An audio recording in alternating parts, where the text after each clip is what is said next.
Сейчас происходит задержание врачей, которые шли в белых халатах от мединститута к четвертой больнице.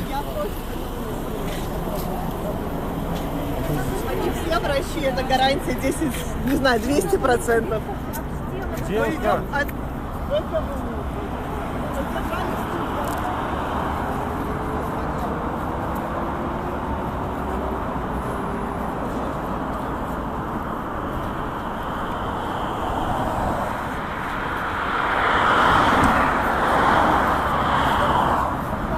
А куда их везут?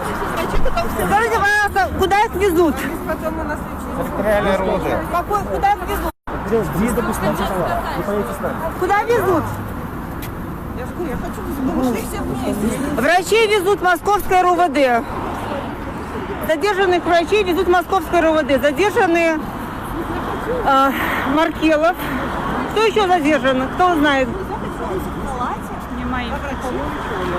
Стефанович. Кто задержан?